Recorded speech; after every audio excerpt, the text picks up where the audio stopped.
If you could imagine yourself to be a 21-year-old Indian poker player, where would you want to play? One thing I heard that it's taxed 28% on deposits. Yes, that's cute little perks that come with the Big Daddy Casino. Interesting that it's on the water in this big building. By the time I was 20 years old, I made $1 million, only to have it lost. I lost about half of it in 2 days. Last is the stupid antics. Yes, that was a pretty funny moments. Apparently, there's a dress up in costumes for. There's a famous tweet by Dan which says, so Manila didn't go too well. I lost about $5 million. Okay. A lot of fun.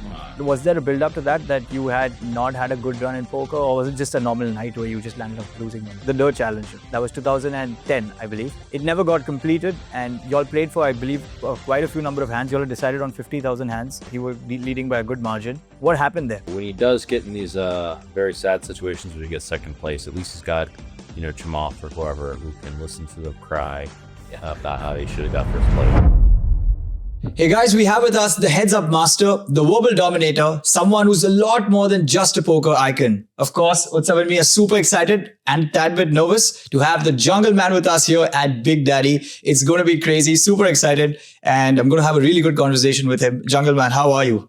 A little tired, actually. It turns out sleeping just 2 to 3 hours per night is not ideal. And been swinging all over the place, running some big bluffs, got called, and got owned a little bit. Yeah. So, but the word is out that at the Big Daddy floor, people are scared to play you right now. Yeah. I did. There's some crazy hands. I got owned one hand, or one or two hands. But I also did a little bit of vice versa too. So Okay. did both. Fair enough. Okay. We want to start with asking you that what has been the connection with India, and how has it happened? And we feel that the spirituality side, yesterday you did a dance on Shri Krishna. So what has been the connection with India? It appears there's a connection with India I never knew that I had. Or I didn't know that I had when I was younger anyway. Okay. So, yeah, I got interested in Hinduism, yoga culture, and all that, particularly after a big epiphany when I was 29, because I thought that, I came up with as Christian, and I thought that Christ was the only avatar, but learned, Krishna's one too, and Buddha technically qualifies and all that. And so I started reading about that, came more into the spirituality side of things, and I didn't know that there was all this philosophy to, I guess, yoga culture. I don't really know if it's Hinduism or not, but even the way that of the development of the gods, etc., is actually symbolic in many ways, as a way to appeal to a lot of people instead of just dry calculation, which is going to be not ideal. Most people are not really into that. So there's all that stuff. Also, it's an interesting country. It's got lots of history. It's one of these countries with really a lot of stuff going on in the background. A lot of the sages were here, which I'm interested in, and multiple of these world-changing avatars and people. Actually, it's got quite a few world-changing people in it. Had some disasters too, which actually I'm intrigued by. Meaning, can feel like a little compassionate towards that. And poker seems to be a place where there can be a lot of potential. Absolutely. Yeah, we were discussing a lot about that as well. Yeah, speaking of which, chess originated in India. And apparently the ancient princes gambled a lot. Yeah, the story of Mahabharata, if you heard of it. Yeah, apparently more responsibly than the Thurdistra. How do you say his name? Who? The king, the leader that lost everything gambling. Oh, yeah. Yeah, that's the story of Mahabharata, right? The story of Mahabharata. Yeah. And you also went to Varanasi the last time, I think, on your last visit. I saw that. You went to Varanasi as well, right? Yeah, I went there. I went to Bodh Gaya, where Buddha was enlightened. Went to Ayodhya. Yeah. Ayodhya. I went to a lot of places. Kind of a lot, relatively anyway. Went to the Himalayas. Been to Gangatri, Delhi, here, Rishikesh, all that kind of stuff. You visit a lot of India. Like, I think even I've not visited quite a few of those places. So Bangalore, absolutely. Mumbai, you were in Mumbai. Mumbai and Art of Living. So. Yeah. Okay. Nice. We can shift to poker if you got something to ask for sure. So I'll just give you a brief idea about the Indian landscape, like the Indian poker landscape currently, in terms of the games and in terms of the rake structures or the GST and TDS, basically the taxation system. And if you could imagine yourself to be a 21-year-old Indian poker player, where would you want to play is what I'm looking for. One thing I heard that it's taxed like 28% on deposits. That is correct. It's a bad rule. Yes. Imagine you put a lakh or 100,000 on a platform and you just get 78,000. Yeah, that seems terrible. Or 72,000. 78. So basically there's three key things that happen. First is this deposit GST. So if you deposit 100K, you get 78K in your account because like 28% on 78 is 22. Yeah. So that is one. Then there's a 30% TDS on the amount of winnings you make. And 30 if you're playing at mid stakes, let's say a 1-2 or 2-4 table, the rake is as high as like 14 or 15 BB per 100. Yeah. So that sounds. And if you think of tournaments, there's like a 20% rake. And the third system wherein you play live, there's like a 10 BB rake at the highest stakes or 20 BB at mid or low stakes. So like as an Indian player, where do you go? How do you take your journey forward? That's a good question. I mean, you say all that shit. Tough spot. I mean, it's like this would be in the category of it's so bad that it has to be avoided somehow. Or, I don't know, at least there must be some way of not having to pay that much that's legal. I don't know what it is. That's something I don't really know. If you could play on online sites or go somewhere where that doesn't happen. Yeah. I mean, that would be the case. I understand Ras Al Khaimah is not that far away. Hopefully, in Big Daddy Casino, it's not that bad. That's right. They might open up in Ras Al Khaimah as well. That would be crazy if they do. Yeah, but how does this work for Big Daddy? Like for here, that didn't happen. I got, $1 million rupees and I bought in for $1 million. Yeah. So how they are currently adjusting it is, let's say you have a rakeback deal with the website. So the GST amount gets adjusted during the rakebacks. So they don't directly charge it upfront. They give you that much bonus amount and that gets adjusted if you have a rakeback deal. So let's say if you were playing at Big Daddy and you had a, let's say 2,000 per hour or 1 BB per hour rakeback deal, the GST amount gets adjusted there. Oh. So like this, they're struggling to make it happen, but like sooner or later they'd have to levy the GST on the deposits themselves. Like right now they're kind of taking that hit. So Yeah, sooner or later so they have to the stop. operators are taking that. The operators are taking that hit. That's right. I mean, that's a big hit. But then they'll have to increase the rake. So eventually it does boil down on the players as well. Because you'll have to increase rake to cover that up. So Yeah, this rule sounds terrible. I don't know why they're doing this. But okay. yeah, they're fighting in the court. Hopefully we can have you stand and put poker out. If that will help, I can assist. Jungleman is here. Okay, awesome. So we spoke about Big Daddy.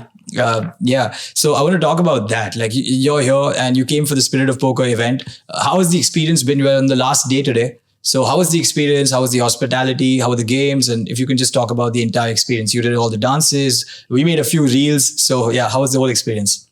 It was pretty good. There's lots of cute little perks that come with the Big Daddy Casino. It's interesting that it's on the water in this big building. Yeah. Or, excuse me, this big yacht. Yeah. And it flows pretty nicely. There's good massages. Games were good. There's lots of action. Surprising amount of action. Some decent food. It's got some shows too. Apparently, as part of the show. And I'm trying to think. I mean, maybe it could be nicer somehow, but it's got lots of perks. I was pretty surprised. Oh yeah, you were? They worked well with this whole yacht thing that they're doing. Absolutely. So we are going to see you again sometime? Yeah, sure. Oh, awesome. Okay. A lot of people missed out. So they're just getting happy seeing my stories, but they're going to be super happy if they get to interact with you. Mm-hmm. Perfect. We want to just go back now to your career. We want to talk about you. So a 15, 17-year-old guy decides to pursue poker. How does that happen? And the initial journey where you face your hiccups, you face failure, you bust your bankroll multiple times like every poker player does. If you can take us through that journey of yours when you started. So I started when I was 17 years old. I basically kept busting playing games that I later realized I knew they were too high, but they seemed to be my only option.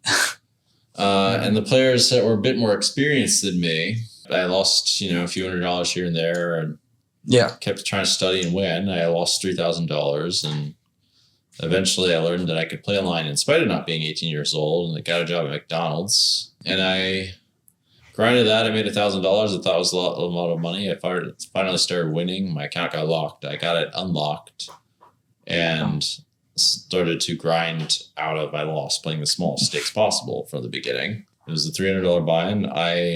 It took me 9 months to get to $0. Oh, okay.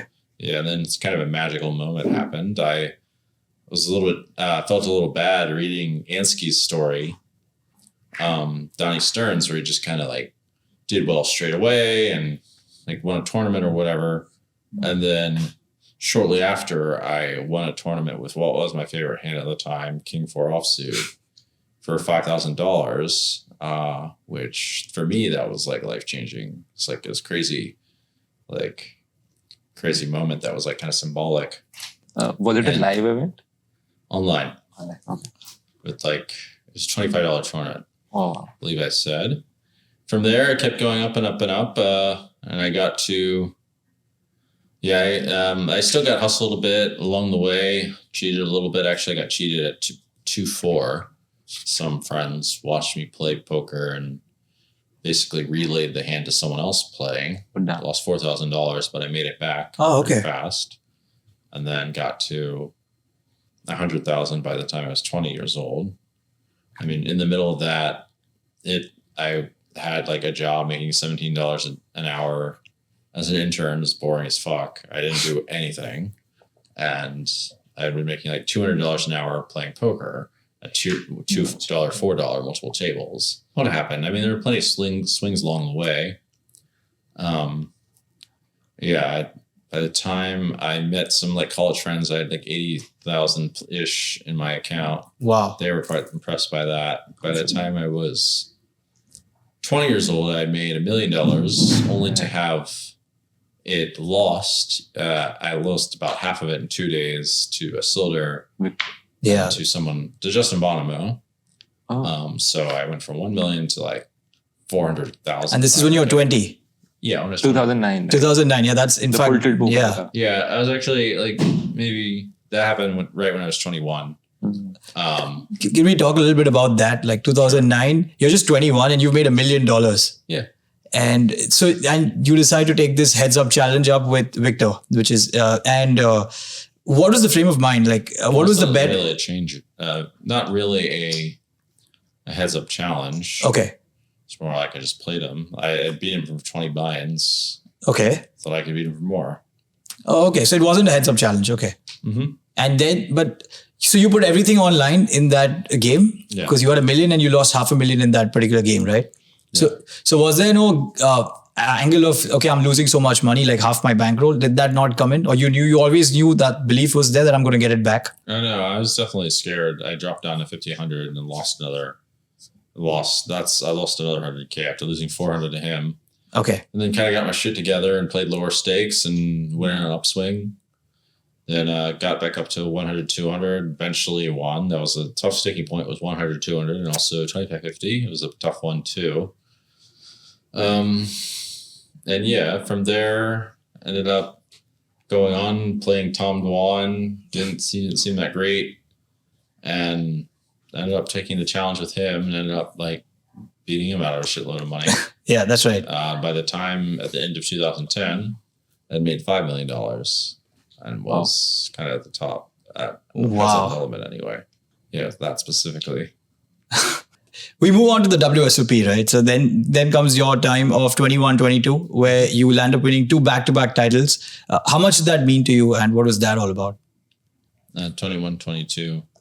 That's a wild fast forward. Yeah. I had some interview where they asked me some weird question like, how do you feel about your chances to win the tournament? What do I say to that, man? I think I'm one of the best players and I studied and shit. So I said, you know what? feel like it's my destiny to win, so I'm feeling pretty good. I watched that over 1 million times. I think that clip. Yeah. Crazy. Did you find that one where I said that? I don't know where that is. Yeah, No, it's on Reddit. It's everywhere on Reddit. Really, it is. Yeah. I can still find it for you if you want. I've Okay, seen it I a didn't know million it times. was there. I'm curious the comments. So the first year I actually made the final table, and for a second I thought, okay, maybe it's going to happen. But the second year, I really like leaned into it and say, oh yeah, it's my destiny, blah blah blah. And of course, I make the final table again. Yeah. I'm like, oh fuck, am I doing this thing? This is gonna be the thing. So obviously, it was time to go crazy and go full cartoon mode. And I found some candies for Dragon Ball Z. Yeah. Some sensu beans that heal you when you're fucked up. I got fucked up playing. And also, what else? Some a power up, an energy drink called a power up. I dressed up in as a DBZ character and dyed my hair blue. I know, of course, we all know that, right? Yeah, no. Then I won the tournament, so got some red glasses too. Oh, wow.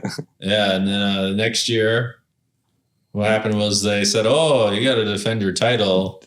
And it sounds like something reminded me of wrestling. Right. So, where it's like, obviously, how the fuck am I going to defend my title? but I just played it up and said, everyone, nobody's got a chance and all that. And of course, I back-to-back won it, and apparently nobody had a chance. It was destiny, and I had the chain on and the cape and all that stuff, and crazy glasses, the stupid antics. So that was pretty funny moments. Apparently, I should dress up in costumes more and get that back into gear. Yeah. I've seen you dress up for a lot of these Triton events as well. So who decides this? Who decides that entire thing? The universe. The universe. Yeah. Yeah, the universe decides it. The Triton, like the nickname of the tournament is called Triton. So obviously Tridan has to be the mascot of Triton. Oh, nice. Yeah, I mean, there's a whole persona to you besides the poker, which you're already so good at. And is that self-induced, or you've got people who are feeding you with this, that, you should do this? Well, they're feeding me it from the universe, It's from the universe. Yeah, they mentioned sometimes people get me outfits. So, okay, like when I just dressed up as Danny McFanny, they got me a leprechaun outfit. And okay, if you want me to be a fucking leprechaun, fine, I'll be a leprechaun, I guess. As long as it's reasonable. Yeah. And apparently people were into that. Okay, if they're into the leprechaun thing, fine, I'll be a leprechaun. Or into the Macho Man Dan thing. Fine, I'll do that too. How are you so easy flowing and you just go with it? I don't really see you create a fuss about these things. How does that happen? It's fun, isn't it? It is, but you need to be able to take that fun sometimes. People get very uptight and serious about it. So how does that happen to you? Those people are boring. We like Dan. So Dan, we shall talk about a few of his controversies. It'll be fun if And of course, there's a famous tweet. There's a famous tweet by Dan which says, so Manila didn't go too well. I lost about $5 million. And I'm not really sure when was this, but you were in Manila. I think 2018. 2018. Yeah, something like that. No, I think it was not 2018. It was 2015. That was not a fun time. No. So what can you tell me the build up to that? Was there a build up to that you had not had a good run in poker, or was it just a normal night where you just landed up losing money? Oh, it was definitely, I had not been having a good run at that point. I was playing in these high stakes games with Chairman and these other guys who battling it out at high stakes in Manila, Montenegro, Hong Kong, these kinds of places, and people were doubting me who had shares of me, and I happened to lose $5 million, but I had to convince them a little bit. So this is a good idea. Really just losing our asses, it's normal. And then eventually did turn around and win. It wasn't a huge amount of buy-ins for me. It was like 3 or 4 buy-ins or something. Oh, okay. But it's a lot of money for me and for others. Or ended up being a lot of money for me and for others. But just part of this really frustrating downward spiral I was dealing with a lot of stuff going on, but it was a lot of action. For sure. Absolutely. Okay. Second thing, the Durr challenge, of course, that was 2010, I believe. It never got completed, and y'all played for, I believe, quite a few number of hands. Y'all decided on 50,000 hands, and you were leading by default, like you were leading by a good margin. What happened there? You know what? Actually, I think I handled this, considering my level of expertise. I think I handled it kind of well, even though I definitely made some mistakes. Yeah. I can say, by pissing off Tom. So that actually did end. Tom forfeited the challenge. Like, he officially forfeited it. Okay. At least a text or whatever. And he tried to pay whatever he could pay. And then Vivek hard vouched for quite a bit of the money. Basically what happened was Tom paid what he could. I ended up owing Vivek anyway, because Vivek had a share of my action. And then Vivek had to pay something anyway. And he owed a fair bit, and then basically Tom paid the side bet anyway. The only thing that would be negotiated would be the penalties, part of which Vivek should pay. Perhaps I could push for that. It seems possible. I have a couple ideas that would be kind of reasonable for that, where the money doesn't necessarily go to me. But yeah, it's done. I mean, I got the side bet paid. Considering some of the statuses of Tom's other debts, I think I did. Yeah, it went better than some other people did. The thing is, a lot of people ended up being a bit too vindictive towards him with disagreements, and it's not really a deal when someone's struggling. It is possible to be too much of an asshole to people that are having some issues. Yeah. I don't know what's going on with him now and those debts, but this is mostly resolved, aside from probably should owe some more penalties. An interesting thing for that was my whole progression. I started out really angry and made some careless mistakes with regards to sensitive information. I fixed the careless mistakes at some point. Slowly I became more compassionate of a situation and kind of pushing him towards doing what's fair. And he had it in him. And at some point I saw that I was actually kind of lucky in a sense, because he paid me the decent amount compared to other people's he had issues with. And I started feeling bad because of what had happened. And ended up not really holding anything against him, or not much against him. It's a bit of a complicated situation. I think he can possibly put in more effort. I'm not sure how much effort he's putting in. For a while, I kept letting him agree to these penalties, or stating the penalties that he wanted, but it ended up being too much and too expensive and going out of control, and he kind of couldn't manage it. They'd bury him more and more. And at some point I realized, wait, am I going to hold this guy to 800K in penalties that he himself chose, or should I renegotiate something where it's a lot more reasonable? Yeah. And allow him off, that it's not making him drown. And I realized, wait, I'm actually being unreasonable by, even though I keep taking stuff off of these penalties, I'm actually, the penalties are actually too harsh. So I realized, okay, I'll just renegotiate the fucking penalties. Even though he's in crazy land, with thinking that there's supposed to be down payments, and figure it out from there. Perfect. Has it been that you've grown so spiritual now that you've moved beyond it now? You've moved ahead of that entire situation, that entire thing? Well, the way that works is you're supposed to my understanding, not care too much, not be too attached to getting the money or not. There are actually bigger possibilities of being owed the money, etc. It teaches you more about what justice is, and what are some situations where somehow you can make a win-win situation out of this. In addition, you can forgive someone for, I think even the Mahabharata talks about this, but you can forgive someone for making a mistake, not holding any resentment towards them in that sense, but they still have to pay at the end of the day. you can't just also let them off their deck. That's not right either. Right. Because if in a world where everyone just like doesn't owe money or owe things that they are meant to owe, then people can do all kinds of bad things and there's no consequences. That's just not good either. And they get let off. Yeah. Yeah. So I have to hold him to what's right still, as well as other people, which I'm doing in poker. No more bullshit. Let's clean all of it up. It's a bit of a challenge, but we can at least hold everyone accountable and straighten everyone out. So now there's problems if people don't pay or are being assholes. But yeah, also it appears that the universe has some kind of a way of dealing with this. It's hard to prove, but this is the idea of karma. Like if you inflict pain on someone else, it's the idea is you do it to yourself and it comes back to you somehow. I don't understand how that's possible, but that's the idea. There seems to be kind of a ledger of sorts of these emotional debts, you can say. There's some ways of seeing it, such as like people may feel guilt and then eventually apologize. It's like an emotional debt to someone they've wronged, if you can think of it like that.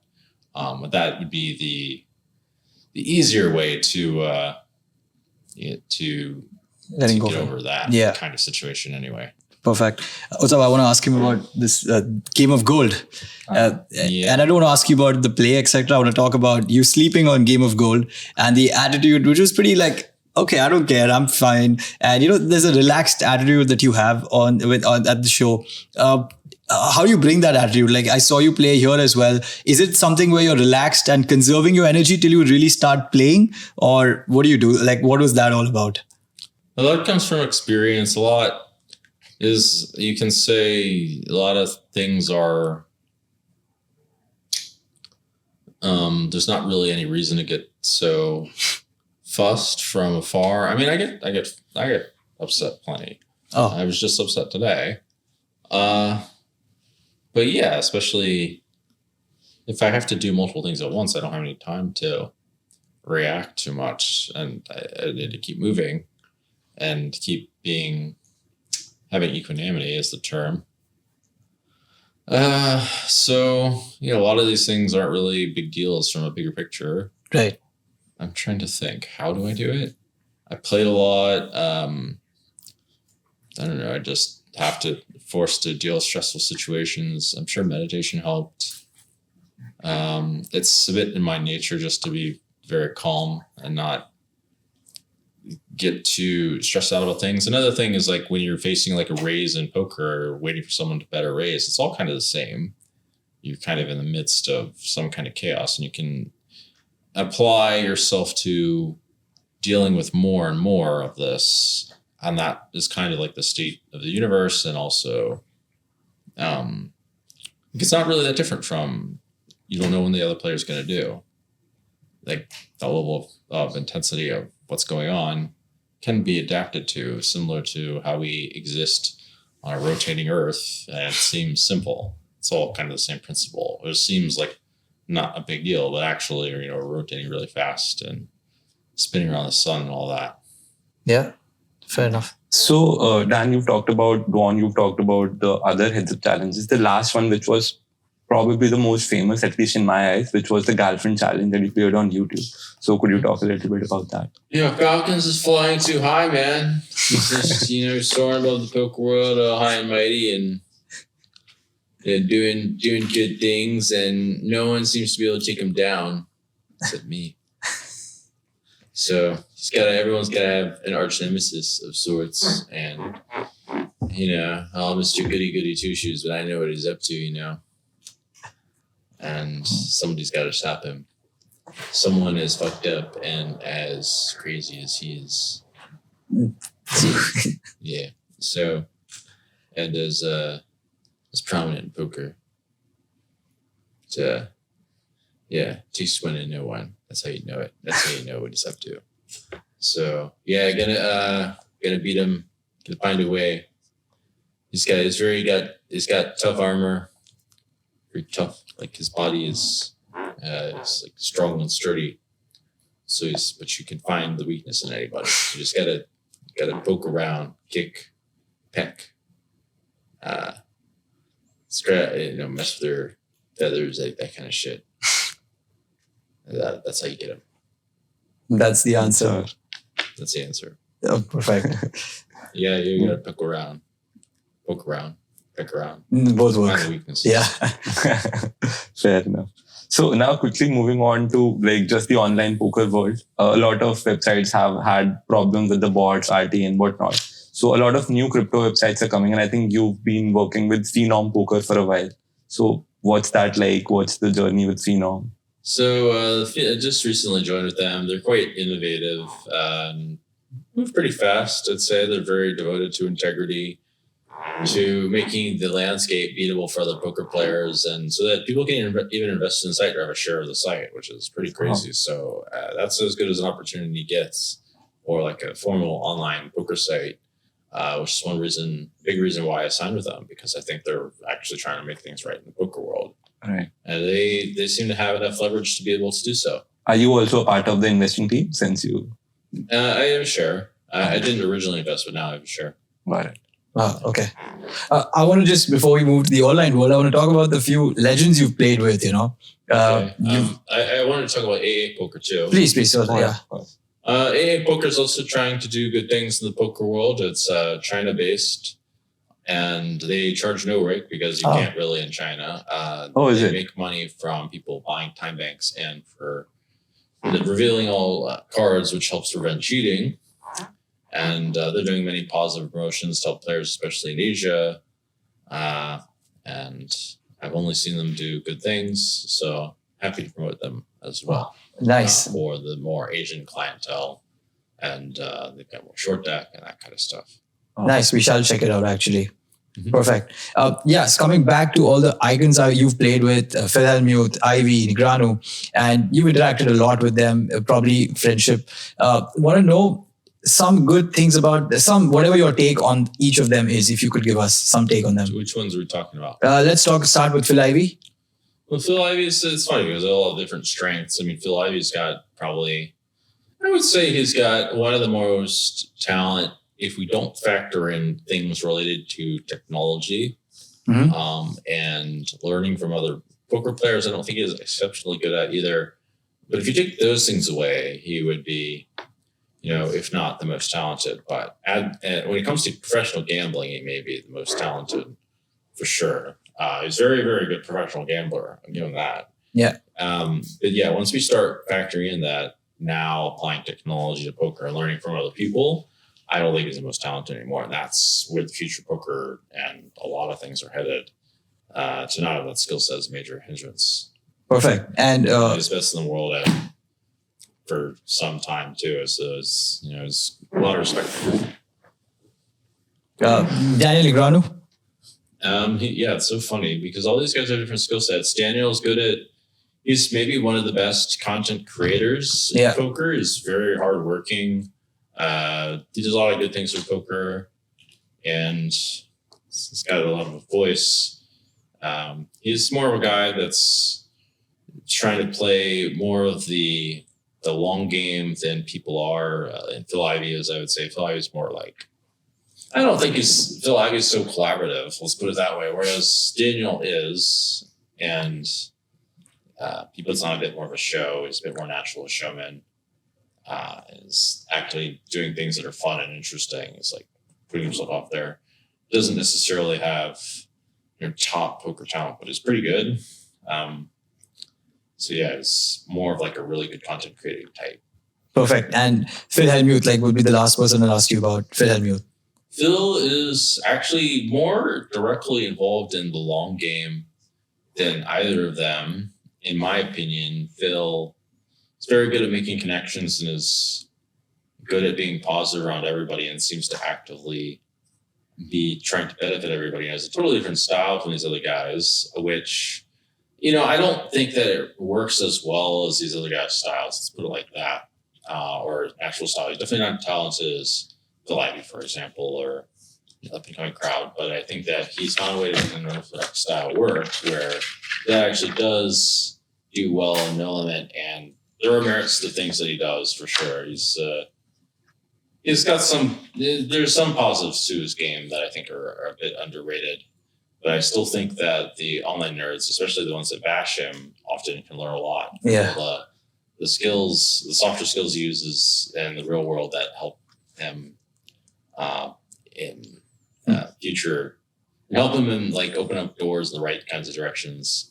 Also, on another hand, when he does get in these very sad situations when he gets second place, at least he's got Chamath or whoever who can listen to him cry about how he should have got first place, and these other guys. So that's one of his perks. Perfect. Yeah, we can talk about money and Jungleman if that would be something interesting to talk about. We can talk about your relationship with money, and so want to know what is the value of money for you that you play such high stakes. What's your money goal, and how do you invest your money? I no longer am oriented precisely towards money. Okay. Which I think is a good thing. It's one of these things that's a bit challenging to get over. At some point, it hit me that the dynamic between earning money, especially in poker, is very similar to the dynamic of earning what you may call karma or something like credit that but the universe gives it to you. I mean, this is actually the way of that Krishna says to behave, is to do not care for the fruit. You do good for goodness sake. And this is actually the optimal strategy towards earning what some call karma. I guess that doesn't seem to be exactly the right definition, rather like credit of sorts from the universe. Think of that in terms of like the true currency versus earning money. Earning money can be good. It can be like as a form of this, but it's not the real thing to be aiming for. So I decided to investigate that route a bit more and move my career towards a couple goals that are related to that, to inspire me, and that are more towards the aggregation of as much goodwill as possible, and building my legacy, you can say, which I was already doing in the first place. So that's a bit my relationship to all of that. Another part is I'm constantly investing in myself growth, various different ways, investing in my, you can say my legacy, my career. I'm also trying to apply a strategic approach of charity. I do like the idea of being a beta charity along the way to the needy, but not so much that it debilitates your growth or debilitates business. It needs to be strategic, but also it needs to exist to show that you're actually doing something good. And there should be ways of helping that are in balance between you being on your path versus helping others as well. There's some kind of balance to it that philosophically exists. So that's my relationship to money, but I'm constantly reinvesting my energy, which is more important than the money and the money itself, into self-improvement. Yeah. On the whole. I'm not perfect, but if I was perfect, I would really be like, like something else. That would be like being divine if I was perfect. So basically, you've talked about a bunch of charities right now also. And we've seen Jungleman Foundation, we've seen Project Rise, things you're doing for Africa. Even during the Instagram live, we briefly talked about what you're planning to do in India. So can we just overall talk about what is moving you right now and what are the projects you want to work on or are already working on? Well, okay, so the charity subject is very big. I believe in children's education for life skills, but also, I mean, kind of everyone's a child in both Hinduism and in Christianity. Christ says you need to enter, the only way to enter heaven is as like a child. Krishna is considered like the godchild. He has the aspects of a child, but also as a god too at the same time, the positive aspect of both. And I think that everyone's sort of learning these life skills as they go along, but also poker has an important role in learning life skills for young adults, especially like how to manage bankroll, perseverance, to have courage, especially with investing money, to see the truth in a lot of noise, humility, attention to detail, discipline, you name it. Let's practice all these things. How it gets people who are used to being on the computer out to actually talk with people and socialize and deal with them. Allows a lot of people to meet that otherwise never would, etc. And so now I'm focusing on a poker community to help a bunch of people become financially free. It's called the Jungleverse. And the hope is that they go on to first become financially free, but ideally they go on and do something positive with that money, enhance their spiritual development, and perhaps contribute in a similar kind of way as myself, so that they create a parabolic and cascading positive impact together. And as for the charity stuff, I have a foundation. We created Project Rise to aim towards children's education for the kids, the neglected kids of society, especially. But it could theoretically work for everybody. You just take away like therapy or whatever, or apply in different ways. We had a big hiccup with running that, but I run into a bunch of different very impressive foundations, and started to realize that my role is more of someone as like a connector of connecting the dots and making sure things happen between them in effective ways. That's more of the long-term vision, you can say. I've done a little bit towards that, but that's a really daunting task. And I found some big pieces, the players, I should say, in that game. Perfect. I want to know, if we go back to Jungleman when he was 25, how does he approach a high stakes cash session, like the lethal Jungleman? How would you enter into a cash game? What would your approach be? I'd study some sims. If I was realizing that my game needed work, I studied my opponents. I always did that. Hopefully got the right amount of sleep. Did not get the sleep is really stupid. What else? A lot of time I wouldn't really do all that much, to be honest. If I was starting to get a little bit too unhinged, I'd start meditating. I was going to the gym. No, I wasn't going to the gym quite enough. A lot of those things. The biggest thing was I do some research on my players I was playing against. So, Jungleman, you've been do you feel like really privileged? You attend the best games. You travel the world for poker. You play with some of the billionaires. You were at the Miami Grand Prix. How do you look at it, and how do you look at that opportunity that's been given to you? How do you see it? Yeah, I would say I'm pretty damn privileged. I mean, it really hit me when I realized I picked the one job in the world where I could get a massage like anytime I want. Like, that's lucky. How do you figure that one out?